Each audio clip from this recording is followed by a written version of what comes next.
Quando a gente fala de comida asiática, a imagem que normalmente vem à cabeça é de pratos bonitos, equilibrados, cheios de técnica e tradição. Sushi perfeitamente montado, ramen fumegante, pratos coloridos e cheios de história. Mas por trás dessa estética refinada, existe um lado muito menos conhecido e, em alguns casos, bastante perturbador. Um lado que mistura necessidade, superstição, sobrevivência e até momentos extremos da história. Esse é o lado sombrio da comida asiática, que quase nunca aparece nos guias turísticos ou nos vídeos mais instagramáveis. Para começar, é impossível ignorar que muitos dos alimentos considerados estranhos hoje nasceram de momentos de pura necessidade. Em várias regiões da Ásia, especialmente em períodos de guerra, fome ou extrema pobreza, praticamente tudo que era minimamente comestível se tornava alimento. Insetos, animais incomuns, partes do corpo que normalmente seriam descartadas. Nada podia ser desperdiçado. E o que começou como sobrevivência acabou, com o tempo, se transformando em tradição. É por isso que hoje você encontra, por exemplo, espetinhos de escorpião, larvas fritas ou grilos crocantes sendo vendidos como comida de rua em países como Tailândia e China. Para muitos, isso ainda é associado a tempos difíceis, mas para outros já virou parte da cultura e até uma iguaria. Esse fenômeno tem até um nome em alguns estudos antropológicos: memória alimentar de escassez. Ou seja, práticas que nasceram em momentos críticos continuam existindo, mesmo quando a escassez já não é mais uma realidade tão presente. Isso ajuda a explicar por que certos alimentos continuam sendo valorizados, mesmo que sua origem esteja ligada à sobrevivência. Em muitos casos, eles deixam de ser apenas comida e passam a carregar um significado simbólico: resistência, adaptação e identidade cultural. É uma forma silenciosa de preservar a história, mesmo que as novas gerações nem sempre conheçam a origem exata desses hábitos. Mas nem todas as histórias envolvem apenas adaptação ou criatividade. Algumas envolvem risco real. Um dos exemplos mais famosos e perigosos é o consumo do peixe conhecido como fugu, no Japão. Esse peixe contém uma toxina extremamente potente, capaz de causar paralisia e morte em poucas horas se não for preparado corretamente. E o mais curioso é que, mesmo com todo o risco, ele continua sendo considerado uma iguaria sofisticada. Apenas chefes altamente treinados e licenciados podem preparar o fugu, passando por anos de formação rigorosa, com provas práticas extremamente exigentes. Ainda assim, todos os anos existem casos de intoxicação, principalmente quando pessoas tentam preparar o peixe sem a devida qualificação. O fascínio por esse prato vem justamente dessa mistura de perigo e exclusividade, quase como se comer fosse também um teste de coragem. Esse tipo de relação com o risco não é exclusivo do fugu. Em várias culturas, existem alimentos que carregam algum nível de perigo, seja por toxinas naturais, processos de fermentação delicados ou preparo inadequado. O que diferencia o fugu é o fato de que o risco faz parte da experiência. Ele não é apenas um acidente possível, mas quase um elemento simbólico do prato. Comer fugu, para alguns, é uma forma de experimentar algo extremo, controlado, mas ainda assim imprevisível. Outro aspecto pouco comentado envolve práticas ligadas a crenças e superstições. Em algumas regiões da Ásia, certos alimentos são consumidos não apenas pelo sabor, mas pelos supostos efeitos que teriam no corpo. Sopas feitas com partes específicas de animais, como ossos, cartilagens e órgãos, são tradicionalmente associadas à cura, força ou vitalidade. Em alguns casos mais controversos, isso levou ao consumo de animais ameaçados de extinção, impulsionado pela ideia de que esses ingredientes teriam propriedades quase mágicas. Esse tipo de prática gera debates intensos entre tradição cultural e preservação ambiental, especialmente em um mundo cada vez mais consciente sobre sustentabilidade. Além disso, existe uma camada psicológica importante nessas crenças. Em muitas culturas, a ideia de que você se torna aquilo que consome influencia diretamente as escolhas alimentares. Assim, consumir partes específicas de um animal pode ser visto como uma forma de absorver suas qualidades: força, resistência, longevidade.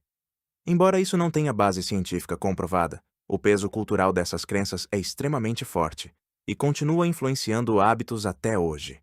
Isso mostra como a alimentação não é apenas uma questão biológica, mas também simbólica e emocional. Existem também histórias que entram em um território ainda mais desconfortável: o da crueldade animal. Em certos contextos, Práticas antigas envolvem o consumo de animais preparados de formas que hoje são amplamente criticadas por organizações de proteção animal. Alguns pratos tradicionais exigem que o animal seja extremamente fresco, o que, em certos casos, significa que ele é preparado ainda vivo. Para quem vê de fora, isso pode parecer brutal, mas dentro dessas culturas, muitas vezes está ligado à ideia de frescor máximo e respeito à tradição. Ainda assim, esse é um dos pontos mais polêmicos quando se discute o lado sombrio da culinária. Com o tempo, essas práticas passaram a ser cada vez mais questionadas, tanto internamente quanto internacionalmente. Em alguns países, já existem regulamentações mais rígidas e movimentos locais que buscam adaptar tradições antigas a padrões modernos de bem-estar animal. Isso mostra que a cultura não é algo estático. Ela evolui, se adapta e, muitas vezes, entra em conflito consigo mesma. O que antes era aceito sem questionamento passa a ser debatido, criticado e, em alguns casos, transformado. E há também os alimentos que desafiam não apenas o paladar, mas o próprio instinto humano. O balut, por exemplo, é um caso clássico. Um ovo fertilizado com um embrião parcialmente desenvolvido. Para muitos ocidentais, isso parece impossível de comer, mas em países como as Filipinas, é completamente normal. Outro exemplo é o natto, no Japão, conhecido por seu cheiro forte e textura viscosa, resultado de um processo de fermentação intensa. Há também o tofu fermentado e outros alimentos cujo aroma pode ser extremamente intenso, chegando a ser descrito como desagradável por quem não está acostumado. Esses alimentos mostram como o conceito de repulsivo é altamente relativo. O que é comum para uns pode ser impensável para outros, e isso não se limita à Ásia. Em várias partes do mundo, existem alimentos que causariam exatamente o mesmo tipo de reação em quem não cresceu com eles. A diferença é que, no caso da culinária asiática, a diversidade e a exposição global acabam amplificando esse contraste, tornando esses exemplos mais conhecidos e debatidos. Mas talvez o lado mais sombrio de todos não esteja nos ingredientes em si, e sim na história por trás deles. Durante períodos extremos, como guerras, ocupações ou grandes crises econômicas, há relatos documentados de situações em que populações inteiras foram levadas a consumir qualquer coisa disponível para sobreviver. Esses episódios, embora raramente discutidos em detalhes, fazem parte da história alimentar de várias regiões. Eles mostram até onde o ser humano pode ir quando colocado no limite, e como a comida deixa de ser cultura para se tornar pura necessidade biológica. Esses momentos também deixam marcas duradouras. Mesmo após o fim das crises, certos hábitos permanecem, seja por costume, seja por respeito à memória coletiva. Em alguns casos, pratos que nasceram em tempos difíceis são preservados como forma de lembrar o passado e valorizar a capacidade de superação de um povo. É uma forma de manter viva uma história que não pode ser esquecida, mesmo que seja dolorosa. Com a globalização, muitas dessas práticas passaram a ser vistas, julgadas e reinterpretadas por um público global. O que antes era local agora é filmado, compartilhado e debatido na internet.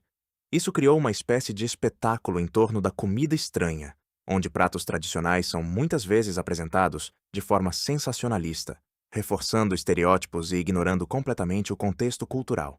Vídeos de desafios gastronômicos frequentemente transformam tradições em entretenimento, o que pode distorcer a percepção sobre essas culturas. Por outro lado, essa mesma exposição também abriu espaço para discussões importantes sobre ética, tradição, sustentabilidade e mudança.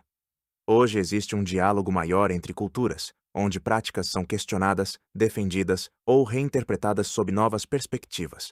Isso cria um cenário mais complexo, onde não existem respostas simples, apenas diferentes pontos de vista que coexistem e, muitas vezes, entram em conflito. Outro fator relevante é o impacto do turismo. Em algumas regiões, certos alimentos passaram a ser apresentados de forma mais chocante, justamente para atrair visitantes. Isso pode levar à exageração ou até à criação de experiências voltadas mais para o impacto do que para a autenticidade. Ou seja, o lado sombrio, às vezes, também é amplificado artificialmente para consumo externo, criando uma versão distorcida da realidade local. Além disso, existe uma diferença importante entre tradição e espetáculo. Nem tudo o que é mostrado como comida exótica realmente faz parte do cotidiano das pessoas. Em muitos casos, são práticas raras ou até recriações feitas especificamente para chamar a atenção. Isso reforça a importância de entender o contexto antes de formar uma opinião. No fim das contas, falar sobre o lado sombrio da comida asiática não é apenas listar pratos chocantes ou histórias bizarras. É entender que a comida, em qualquer lugar do mundo, é um reflexo direto da história, das dificuldades e das crenças de um povo. O que pode parecer estranho, extremo ou até perturbador, muitas vezes tem raízes profundas, ligadas à sobrevivência, à identidade e à forma como diferentes culturas enxergam o mundo. E talvez a maior lição de tudo isso seja perceber que não existe uma linha clara entre o normal e o estranho. Existe apenas perspectiva.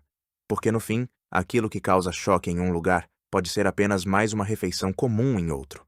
E quando você começa a olhar por esse ângulo, o lado sombrio deixa de ser apenas algo assustador e passa a ser, na verdade, uma janela para entender melhor a complexidade humana, suas adaptações e os caminhos inesperados que a cultura pode seguir ao longo do tempo.